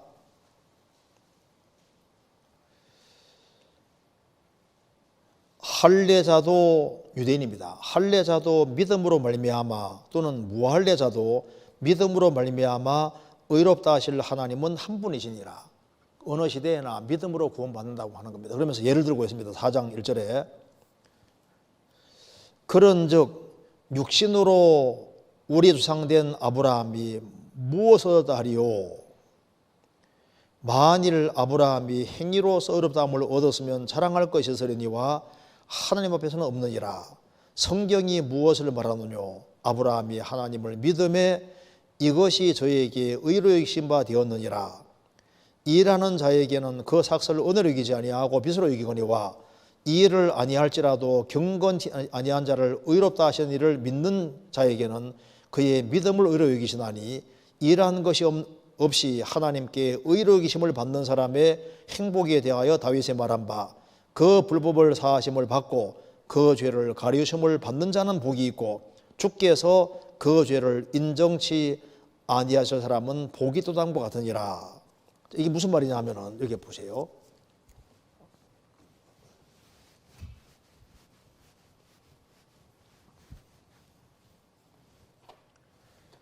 여기 일부러 두 가지를 예를 들고 있습니다. 그러니까 율법 시대, 율법이라는 게 주어지기 전에, 율법 시대 전에 살았던 사람이 아브라함인데, 아브라함이 어떻게 구원을 받았느냐? 창세기를 예를 들면서 아브라함은 믿음으로 구원을 받았다. 그러면 율법 시대에 살던 대표적인 사람이 다윗인데, 다윗은 어떻게 구원받았느냐? 다윗도 믿음으로 구원을 받은 것이다. 그래서 지금 신약 시대, 예수님이 죽으시고 부활하신 후에 신약 시대에만 믿음으로 구원받는 게 아니라 율법 시대에도 믿음으로, 율법 시대 이전에도 다 믿음으로 구원을 받은 것이다. 그러니까 제사를 드리는 그 모든 것도 오실 그리스도를 믿는 그 믿음으로 다 구원받는 거다 그 말입니다. 무슨 얘기죠? 그러니까 구원을 받는데 구원은 믿음으로 받는 것이 맞는 거예요. 어느 시대나. 로마서 그렇게 설명하고 있잖아요. 그러면 그럼 누가 구원을 확정해 주시느냐? 구약 시대 때는 누가 구원을 확정해 주냐면은 성부가, 그러니까 믿으니까 하나님이 어렵다고 하지 않습니까? 예수님 공생의 당시에는 예수님이 내 믿음이 너를 구원했다. 예수님이 구원을 확정해 주시는 겁니다. 예수님이 죽으시고 부활하신 후에 성령님이 오셨는데 그 사람 믿음이 확실할 때 성령이 그 사람 속에 들어오셔서 그 사람 믿음을 확정해 주시잖아요. 그러니까 이제 간단하게 말씀드린 겁니다. 그 삼위 하나님 역사로 참된 믿음이 확실한 사람을 주님이 구원해 주시는 거라고. 그러니까 구약시대 짐승의 피로 제사 드려서도 예수님이 안 죽으시면은 부도나는 겁니다. 그래서 예수님은 구약시대 사람 죄를 속하기 위해 죽었다고 히브리서 9장에 말하고 있습니다. 그래서 이렇게 간단하게 모든 시대 속의 사람이 어떻게 구원받느냐? 구원받는 것은 다 믿음으로 구원받는 게 맞는 거예요. 그래서 구약시대 때는 오실 그리스도를 믿는 믿음으로 받는 것이고 신약시대 때는 그리스도께서 오셨고 우리 죄를 대속하신 것을 믿음으로 구원받는 것이 맞는 겁니다. 그리고 신약시대 때는 그 믿음이 확실한 믿음일 때 성령께서 그걸 믿음을 땡쳐주는 거잖아요. 그래서 믿음으로 받는다 이렇게 생각을 하면 되겠습니다. 그 다음 넘어가겠습니다. 이것도 참 좋은 질문 같아요. 제가 읽어보겠습니다. 최근 전국 대학생 수련회 말씀을 듣다가 궁금한 것이 있어서 질문을 드립니다. 요나단이 잘한 것이 많지만 마지막에 다윗이 왕이 될 것을 알았으나 사울을 따라간 것은 인정에 매여 잘못된 선택을 한 것이라고 배웠습니다. 그렇지만 아들로서 아버지가 초심을 잃고 하나님에 대한 신앙이 이어져가는 모습을 보면서 다윗을 변호해 주거나 혹은 하나님을 더욱 의지하도록 옆에 지켜주는 그런 좋은 모습으로 이해할 수는 없는 것인지도 궁금합니다. 다윗과 하나님이 함께 계시기 때문에 사울을 떠나야 한다는 것인데 부자지간의 정리라는 것은 하나님께서 맺어주신 특별한 관계인데 다윗을 따라가지 않는 것이 하나님을 거부한 것이라고 받아들여야 하는 것이 약간 마음에 껄끄럽게 느껴집니다. 부자지간이 사이가 너무 좋으신 분 같아요. 하나님은 천지에 충만하시고 모든 사람이 구원받기를 원하실 텐데 다윗 옆이 아니어도 요나단 개인의 신앙생활이 확실했고 또 요나단마저 사울 곁을 떠나버리면 누가 사울의 신앙을 붙잡아 줄 수 있을까 하는 의문도 들어 질문 드립니다. 좀 좋은 질문 같죠? 자, 이제 전국 대학생 수련회 말씀을 듣다가 이제 궁금한 게 질문 드립니다. 요나단이 잘하는 것이 많지만 마지막에 다윗이 왕이 될 것을 알았으나 사울을 따라간 것이 인정에 매여 잘못된 선택이라 한 것을 배웠습니다. 자, 요나단이 잘한 것이 많지만 사실이잖아요. 요나단이 정말 훌륭한 사람입니다. 성경 읽어보시면 요나단이 그 당대에 정말 믿음이 확실해서 그는 하나님 믿음이 확실하기 때문에 주님께 아주 귀하게 쓰임받은 것이 맞아요. 그리고 당대에 정말 그는 사랑이 아주 주님을 향한 사랑이 아주 확실한 사람이었습니다. 그래서 요나단이 다윗을 나이 차이가 많이 나는데도 불구하고 자기 생명같이 사랑을 했습니다. 그리고 자기가 입고 있던 군복도 주고 칼도 주고 다윗을 얼마나 사랑했는지 몰라요. 그래서 여기에 요나단이 다윗 당시에 정말 훌륭한 신앙이 있는 것이 맞다 그 말입니다. 그러니까 이 다윗은 이게 요나단은 다윗이 왕이 된다는 것도 자기가 왕자입니다. 사울 왕 바로 밑에 자기가 왕이 될 위치에 있는 아들임에도 불구하고 다윗이 왕 된다는 것을 알고 있었거든요. 그래서 자기는 그 다음 될 거라고 자기 입으로 얘기를 했습니다. 사무엘상 찾겠습니다. 23장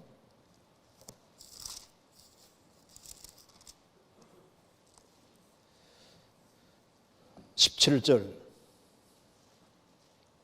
16절에 사울의 아들 요나단이 일어나 수풀에 들어가서 다윗에게 이르러 그로 하나님을 힘있게 의지하게 하였는데 그 요나단이 그에게 이르기를 두려워 말라. 내 붙인 사울의 손이 내게 미치지 못할 것이요 너는 이스라엘 왕이 되고 나는 내 다음이 될 것을 내 붙인 사울도 안다 하니라. 여기 요나단이 말하기를 너는 이스라엘 왕이 된다. 나는 내 다음이 된다. 그걸 내 부친도 안다. 내가 알고 있을 뿐 아니라 내 부친도 안다. 그리고 요나단이 참 마음도 참 겸손한 사람이고 신앙도 정말 확실한 사람입니다. 근데 이제 설교 내용 중에 이 요나단이 참 잘했지만은 그 끝까지 아버지하고 같이 있어가지고 전쟁 때 같이 죽는데 그게 정말 잘한 것이겠느냐. 그게 인정적인 요소가 분명히 있을 거라고 이제 설교를 했다 그 말입니다. 그렇잖아요. 그러니까 인정적인 요소가 있죠. 근데 여기 이제 질문하는 내용이 바로 이겁니다. 그렇지만 뭐 설교하는 건 알아듣겠는 이해는 되겠는데 아들로서 아버지가 초심을 잃고 하나님에 대한 신앙이 이어져가는 모습을 보면서 아버지를 붙잡아 줘야 되겠다 이런 마음으로 아버지와 같이 있을 것이고 그리고 이제 내가 아버지 곁에 있으면서 다윗에 대해서 함부로 못하도록 내가 최대한 막을 수 있을 만큼 막아야 되겠다 그런 마음으로 있지 않았겠냐 그 말입니다. 그 말도 맞잖아요. 그래서 여기 다윗을 변호해 주거나 혹은 하나님을 더욱 의지하도록 옆에서 지켜주는 그런 좋은 모습으로 이해할 수는 없는 것도 궁금합니다. 그렇죠. 그런 면도 있어요. 그런 면도 있는데 그런데 잘하는 길도 있고 더 잘하는 길도 있습니다. 어느 게 더 좋았겠냐 그 말입니다. 그 뒤에 보시겠습니다. 다윗과 하나님이 함께 계시기 때문에 사울을 떠나야 한다는 것인데 떠날 생각도 했을까 안 했을까요? 틀림없이 요나단이 믿음의 사람이기 때문에 아버지하고 분리되어야 되겠다 생각도 분명히 했을 겁니다. 그런데 여기에 부자지간의 정의라는 것은 하나님께서 맺어준 특별한 관계인데 다윗을 따라가지 않은 것이 하나님을 거부한 것이라고 받아들여야 하는 것이 약간의 마음에 껄끄러집니다. 그가 하나님을 거부한 게 아닙니다. 그런 신앙을 확실히 가지고 있었거든요. 하나님은 천지에 충만하시고 모든 사람이 구원받기를 원하실 텐데 다윗 옆에 아니어도 요나단 개인 신앙이 확실했고 요나단마저 사울을 옆에 떠나버린다면은 누가 사울의 신앙을 붙잡아 주셨을까 하는 의문도 들어 질문드립니다. 그런데 이때 요나단이 뭘 해야 되냐면 이건 제 생각입니다. 사무엘이 살아있으니까 사무엘이 가서 사실 물었어야 되는 거예요. 어떻게 해야 될지를. 여기 이제 사울이 합당하지 않기 때문에 하나님께서 왕 되는 걸 버렸다고 분명히 말씀했잖아요. 사무엘상 16장 보시겠습니다.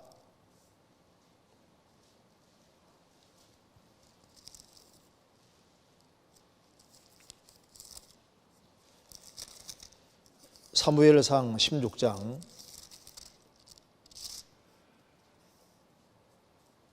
1절 여호와께서 사무엘에게 이르되 내가 이미 사울을 버려 이스라엘 왕이 되지 못하게 하였거늘 내가 그를 위하여 언제까지 슬퍼하겠느냐. 너는 기름을 뿔에 채워 가지고 가라. 내가 너를 베들레헴 사람 이새에게로 보내리니 이는 내가 그 아들 중에서 한 왕을 예순하였음이니라.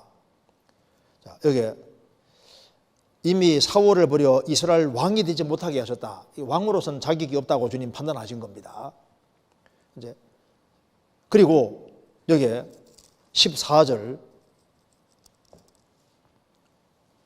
여호와의 신이 사울에게 떠나고 여호와의 부리신 악신이 그를 번뇌케 한지라. 그러니까 여호와의 신이 사울을 떠나고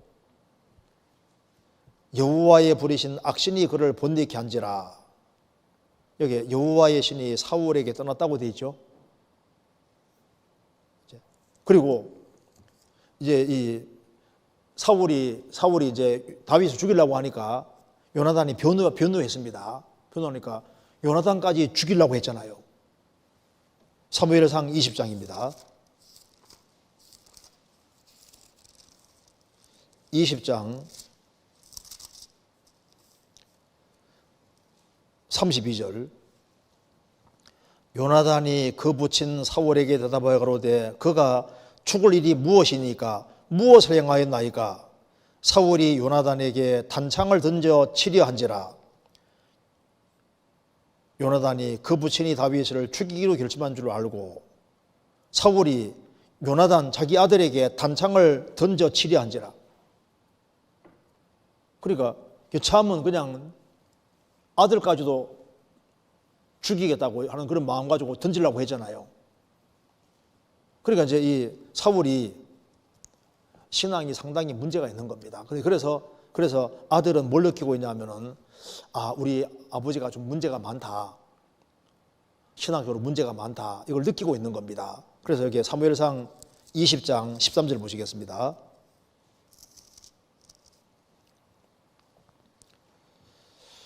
그러나 만일 내 부친이 너를 해하려 하거늘 내가 이 일을 내게 알게 하여 너를 보내어 평안히 가게 하지 아니하면 여호와께서 나 요나단에게 벌을 내리시고 또 내리시기를 원하노라. 여호와께서 내 부친과 함께 하신 것 같이 너와 함께 하시기를 원하노니. 제가 그걸 찾아보니까 여기 여호와께서 내 부친과 함께 하신 것 같이, 이것이 히브리어로 완료형 시제로 되어 있습니다. 그러니까 그전에는 하나님께서 크게 쓰셨는데 이제는 우리 아버지에게 함께 하셨던 것 같이, 그러니까 이제 완료형으로 된 봐서는 지금은 아니라고 생각하고 있는 거예요. 지금은 문제가 좀 있다 그 말입니다. 이제 그래서 너와 함께 하시기를 원하노니라고 했습니다. 그러니까 우리 아버지가 그전에는 쓰임 받았는데 지금은 다윗을 죽이려고 하는 걸 봐서는 이게 정말 신앙적으로 문제가 상당히 심각하다는 걸 느끼고 있는 거예요. 그리고 이 요나단은 아버지를 공고에 노력할 수 있는 힘도 없습니다. 다윗 편에 서서 얘기하면 막 죽이려고 하고 했잖아요. 그리고 이스라엘 백성들을 막 동원해서 잡으러 다니고 이렇게 했으니까 그럼 어떻게 해야 되느냐. 그러니까 사무엘에게 있지 않습니까? 얼른 가서 물어서, 사무엘이 선지자니까 이런 상황 속에서 내가 어떻게 해야 되겠습니까? 라고 물었으면 참 더 좋을 뻔했는데 안 묻고, 그래도 내가 그래도 다윗 편에 서서 아버지하고 같이 있으면서 그렇게 하면서 어떻게 하든 간에 다윗을 도우려고 하는 좋은 마음 가지고 있었을 거예요. 그런데 사무엘에게 가서 물었다면 뭐라 대답했을까요? 그 아버지에게 구별돼 가지고 제3의 길을 분명히 알려줬을 겁니다. 그게 사울이지 않습니까? 제 아상들도 죽이고 정말 주님 앞에 합당하지 않게 행했기 때문에 하나님이 징계로 전쟁 때 죽게 하잖아요. 그런데 요나단이 끝까지 신앙인으로 살다가 신앙인으로 죽었고 그 인생은 참 귀한 인생이지만은 분명히 더 잘하는 길이 있었을 거예요. 분명히 아버지를 하나님께서도 오지 않습니까? 손났잖아요. 근데 그 아버지를 요나단이 자신이 어떻게 하겠다고요? 그럼 하나님이 그렇게 벌써 하시지. 그러니까 아버지하고 좀 구별되어 있는 것이 더 맞았을 겁니다. 그러니까 설교 내용 중에 인정적인 것이 있었을 거다 이렇게 생각을 하고 이 교훈도 좋습니다. 이제 요나단이 아버지를 어떻게든 도와주려고 하는 그런 마음을 가지고 그리고 이제 어떻게든 간에 다윗이 죽으려는 것을 막으려고 했다. 그런 면도 있죠. 그런데 분명히 인정에 치우친 것이 있는 겁니다. 이거 사무엘에게 딱 물어서 정답을 딱 얻는 게 훨씬 더 좋았을 거예요. 자, 그리고 여기에 그다음에 이게 질문 하나만 간단하게 마지막으로 생각해 보겠습니다. 제가 읽겠습니다. 안녕하세요. 궁금한 게 있어서 질문 드립니다. 전에 결혼 생활에 관한 말씀을 듣다가 창세기에 보면 하나님께서 아담에게 다스리는 일을 맡기셨고 하와는 그 다스리는 일을 남편 아담을 돕는 배필로서 역할을 하는 것이라고 하시면서 결혼 생활에 있어서도 남자는 다스리는 일을 아내를 포함해서 여자는 돕는 역할을 하는 것이라고 들었습니다. 그런데 여자가 남자의 다스림을 받는 것은 에덴 동산에서 범죄로 인해서 저주를 받아서 남자에게 다스림을 받게 된 것이라고 알고 있습니다.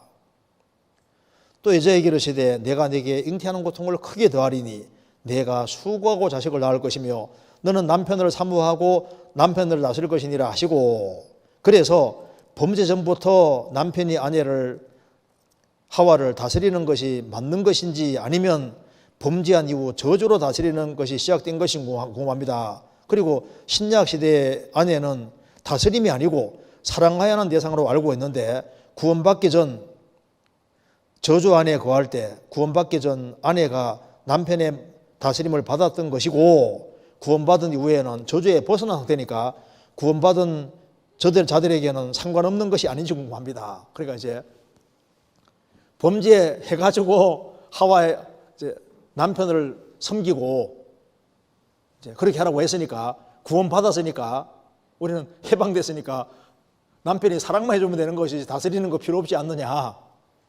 어떤 데는 이래요. 어떤 이단적인 그게는 우리가 범죄하기 전에는 아담 하와가 옷을 입고 있었냐 벗고 있었냐? 벗고 있지 않았냐? 근데 범죄한 이후에 옷을 입지 않았느냐? 그럼 이제 우리는 구속을 받았으면은 그 구원이 뭐 엉뚱한 구원이겠죠. 우리는 구원을 받은 사람이면 우리는 옷을 입고 있어야 되냐 벗고 있어야 되냐? 우리는 다 벗고 있어야 된다. 그러면서 이제 옷 다 벗고 모임하는 데도 있다 그러잖아요. 들어보세요. 그거 완전히 성경 곡해한 거잖아요. 여기에 이제 질문이 하나님이 아담에게 아담을 만드시고 에덴 동산의 모든 것을 다스리며 지키게 했습니다. 그 다음에 이제 하나님이 하와 만드시고 돕는 배필을 지으리라 말씀하시잖아요. 그래서 이제 하와는 돕는 배필로 지음을 받았는데 이제 죄를 지었다 그 말입니다. 죄 지고 난 이후에는 하나님께서 여자에게 잉태하는 고통을 크게 더하시고 너는 남편을 사모하고 남편을 다스릴 것이니라 라고 말씀하시지 않습니까? 그런데 이제 구원받았으면은 이제 신약시대 때는 사랑하라는 말은 맞는데 꼭 다스리라. 창세기 3장에 대한 이것이 지금도 계속 유효하냐 하는 그 질문 내용이잖아요. 어떨까요? 사실 죄를 안 지었으면 규칙이라는 것이 원래 적습니다. 자식도 말 잘 들으면 가정에서 규칙이 적잖아요. 말 안 들으면 이제 강제적으로 이렇게 묶는 규칙이 많아집니다. 말 잘 들으면 밖에 나갔다 오면 다녀오라 하는데 말썽 부리면요 어디 가는 거야? 왜 가는 거야? 다 꼬치꼬치 따지고 빨리 돌아오면 이렇게 간섭하는 게 많아지잖아요. 사람이 하나님의 말씀에 순종할수록 자유가 더 많이 주어지는데, 불순종 길을 걸어갈수록 규칙이 점점 더 많아지고, 이게 이제 얽어매는 게 더 많아지고 힘들게 되는, 간섭이 훨씬 더 심해지게 되는 겁니다. 자, 그런데 이제 여기에 이 질문 내용이 참 이게 중요한 질문인데요. 신약 시대 때도 항상 유효합니다. 이건 틀림없어요. 성경 한번 찾아봅시다. 여기에 구원을 받은 사람이라 할지라도 창세기 3장의 규칙은 지금도 유효합니다. 창세기 3장 보시겠습니다.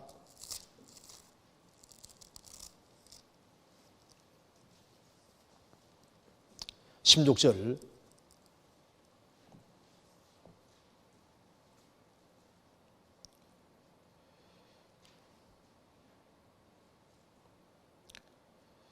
또 여자에게 이르시되 내가 내게 잉태하는 고통을 크게 더하리니 내가 수고하고 자식을 낳을 것이며 너는 남편을 사모하고 남편은 너를 다스릴 것이니라 하시고, 여기 이제 범죄하고 난 이후에 주어진 명령입니다.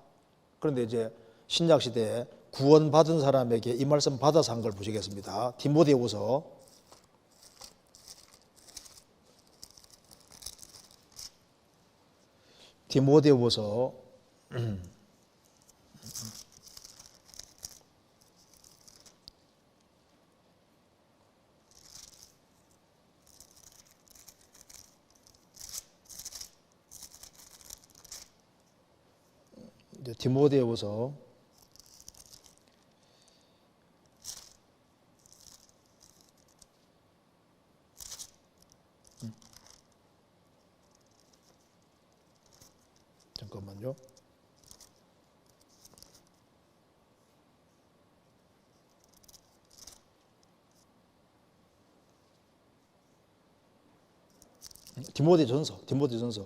2장 보시겠습니다. 2장 9절 보시겠습니다. 2장 9절에 디모데전서 2장 9절, 또 이와 같이 여자들도 아담한 옷을 입고 입으며 염치와 정조로 자기를 단장하고 따은 머리와 금이나 진주나 값진 옷으로 하지 말고 오직 선행으로 하기를 원하라. 이것이 하나님을 공경한다는 자들에게 마땅한 것이니라. 여자는 일절 순종함으로 종용히 배우라.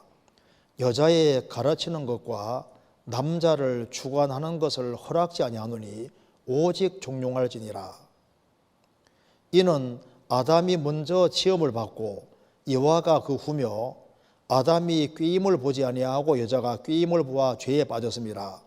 그러나 여자들이 만일 정절로서 믿음과 사랑과 거룩함에 거하면 그 해산함으로 구원을 얻으리라. 이렇게 신약 성경에 말씀하기를 여자의 가르치는 것과 남자를 주관하는 것을 허락지 아니하노니. 그럼 누가 주관하는 겁니까? 가정에서 하나님께서 남자가 중심으로 해서 둘 다 하나님의 인격으로 지음받고 둘 다 귀한 사람이지만은 가정은 사랑으로 뭉쳐져 있지만은 하나님께서 그렇게 정하셨는데 신약 시대 때도 마찬가지입니다. 여자의 가르치는 것과 남자를 주관하는 것을 허락지 아니하노니 오직 종용할지니라. 그 이유는 이는 아담이 먼저 지음을 받고 여호와가 후며, 순서도 하나님이 남자를 먼저 지으시고 여자를 그 다음에 지었다 그 말입니다. 그리고 왜 하나님께서 여자가 주관하는 걸 허락하지 않느냐, 남자 다스림 받도록 했느냐, 그 이유는 여자가 아담이 꾀임 보지 않고 여자가 꾀임을 보아 죄에 빠졌습니다. 그러면서 그러나 여자들이 만일 정절로서 믿음과 사랑과 거룩함에 거하면 그 해산하고 구원 얻으리라. 이게 무슨 말이냐면은, 남자는 보세요. 남자는 신약 시대에 아담 하와가 죄 짓고 하나님이 땅을 개간해서 처자식을 목에 설리게 프로그램 해놨잖아요. 그러면 구원 받았다고 해서 밖에 나가 저렇게 생활을 안 할 수 없는 거라고. 그렇잖아요. 그러니까 이 창세기 3장에 주어진 벌은 구원받고 난 다음에도 이게 세상에 사는 동안에 지속이 되는 거예요.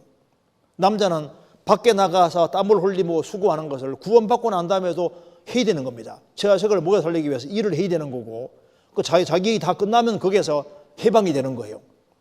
그리고 구원받은 여자도 구원받았다 해서 아기를 낳고 키우는 그걸 피할 수가 없잖아요. 그래서 나는 구원받았으니까 아기 낳는 데서 해방되는 게 아니고 아기 낳을 때 고통이 안 주어지는 게 아니잖아요. 구원받은 사람도 똑같이 아기를 낳을 때 해산하는 수고를 치르고 그리고 자녀를 다 키울 때까지 고생하도록 되어 있고 그리고 다 키우면은 그 징계에서 해방이 되는 거예요. 여기서 구원이라는 것은 해산함으로 구원이라고 말은 해산하는 일이 끝나고 자식 다 키우면은 그 문제에서 해방된다 그 말입니다. 그러니까 믿음으로서 사랑과 거룩함에 거해도 해산하는 수고는 피할 수 없고 구원받아도 해산하고 자식을 낳고 키우는 그 수고에서는 해방 안 된다 그 말입니다. 그래서 그 일이 다 끝나면 그 문제에서 해방된다 그 말입니다. 여기 구원은 그걸 말하는 겁니다. 구원받아도 결혼해 자식을 낳고 키우는 속에서 고생하도록 정해놓고 그 일이 다 끝나면 그 문제에서 해방이 되는 거예요. 그 문제에서 구원되는 겁니다.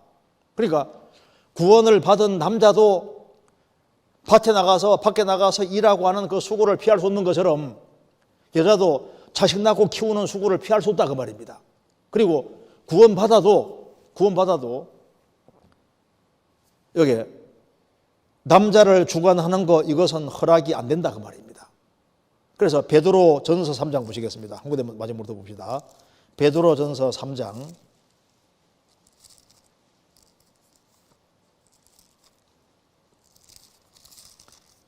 1절에 아내된 자들아 이와 같이 자기 남편에게 순복하라. 이는 혹 도를 순종치 않는 자라도 말로 말미암지 않고 그 안의 행위로 말미암아 구원을 얻게 하려 함이니 너희의 두려워하며 정결한 행위를 봄이라. 아내들아 자기 남편에게 순종하고 복종해야 되는데 도를 순종치 않는 자, 남편이 구원 안 받았다 할지라도 남편을 높여야 된다 그 말입니다. 왜? 너희의 두려워하며 정결한 행위를 보고 구원받을지 모르니까 남편이 구원 안 받아도 남편을 위축으로 높여야 되는 것이 맞다면은 구원받은 사람은 더더욱 말할 것이 없죠. 우리 시대에 세상이 아주 엉망으로 돼가기 때문에 자식이 부모 알기를 우습게 알고 그리고 아내들이 남편 알기를 우습게 알고 그게 합당하지 않습니다. 세상이 아무리 변해도 하나님은 안 변하시고 성경은 진리게 되면 진리가 안 변합니다. 그리고 남편을 위치적으로 높이면요 자기가 행복해지도록 프로그램이 되어 있습니다. 남편 깎아내리고 사랑의 대상자로 생각하고 사랑 대상자가 맞지요. 그렇다고 해서 남편 위에 올라가 남편을 쥐고 흔들고 하면서 주장하고 부리고 이렇게 하면요 나중에 모닥모닥 모아서 곡에 대한 징계가 있습니다. 말씀을 어기는 거거든요. 그런지 안 그런지 살아보면 아실 겁니다. 자, 그래서 이런 내용도 신약 시대를 할지라도 창세기 3장에 나와 있는 그것은요 지금도 계속 되고 있는 거예요. 그렇게 이해하면 되겠습니다. 일단 오늘 여기까지 하고 그 다음에 또 하도록 하겠습니다. 같이 기도하시겠습니다. 자비로우신 우리 아버지 하나님, 우리에게 하나님 말씀을 내려주시고 또 하나님 말씀으로 교훈받게 해주신 것을 감사합니다. 주님 오시는 그날까지 주 안에서 귀하게 쓰임받는 삶이 되도록 도와주시고 30배, 60배, 100배 결실하는 귀한 인생이 되도록 도와주옵소서. 또 돌아가는 발걸음도 지켜주시옵소서. 우리 구주 예수 그리스도 이름으로 기도하옵나이다. 아멘.